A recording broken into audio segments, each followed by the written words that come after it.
దాదాపుగా 4 సంవత్సరాల కిందట జరిగిన ఘటనలో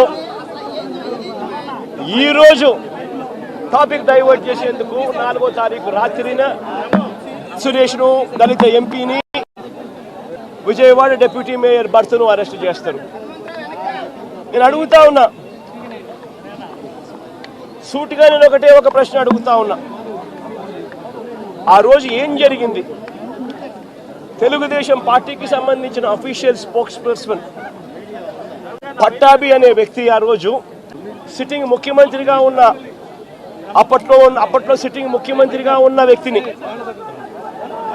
బోసుడీకే అని తిట్టాడు. బోసుడీకే అంటే ఏమిటో తెలుసా?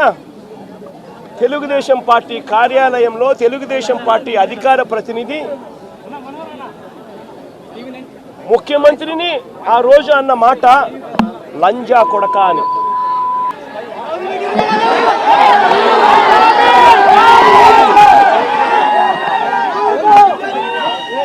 నిజంగా ఆ మాదిరిగా ఒక వ్యక్తి తిడితే రాష్ట్ర వ్యాప్తంగా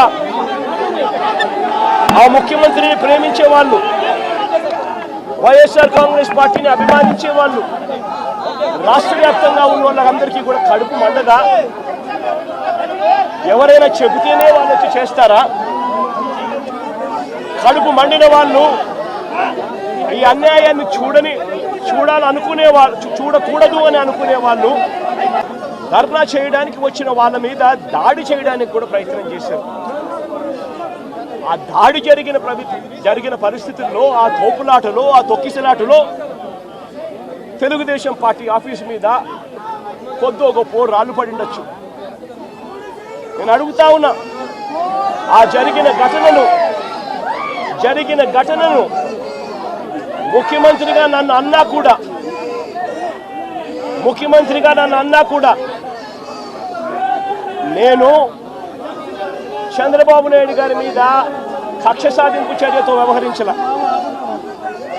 రాళ్ళు పడినాయి అని చెప్పి ఎప్పుడైతే తెలిసిందో వెంటనే అటువంటి ఆ ఘటనకు పోయిన వాళ్ళందరినీ కూడా ఎవరెవరు పోయారు అని చెప్పి ఆధారాలు చూసి, అక్కడ ఉన్న సీసీ కెమెరాలో, అక్కడున్న ఒక్కొక్క సెల్ ఫోన్ లొకేషన్స్, ఇవన్నీ ఆధారాల మేరకు చూసుకొని ఎవరెవరైతే పోయారో వాళ్ళందరినీ కూడా 41A ఇచ్చి వాళ్ళందరినీ కూడా అరెస్ట్ చూపించి కోర్టులో ప్రొడ్యూస్ చేయడం కూడా జరిగింది. ఎందుకనంటే 7 ఏళ్ల లోపు ఉన్న కేసు ఇది. శిక్షా కాల పరిమితి 7 ఏళ్ల లోపు ఉన్న శిక్షా కాల పరిమితి ఉన్న కేసు ఇది. కాబట్టి దీంట్లో అరెస్ట్ చేయడం అన్నది it does not serve the purpose. కాబట్టి 41A ఇచ్చి కోర్టుకు హాజరుపరచడం కూడా జరిగింది. మన ఇంత నిబద్ధతతో ఆ రోజు మేము అడుగులు వేసాం. ఇంత నిబద్ధతతో ఆ రోజు నిబద్ధతతో అడుగులు వేసి వాళ్ళందరినీ కూడా హాజరుపరిచి 41A కింద వాళ్ళందరికీ కూడా నోటీసులు ఇచ్చి వాళ్ళందరినీ కూడా కోర్టు ప్రొడ్యూస్ చేశారు.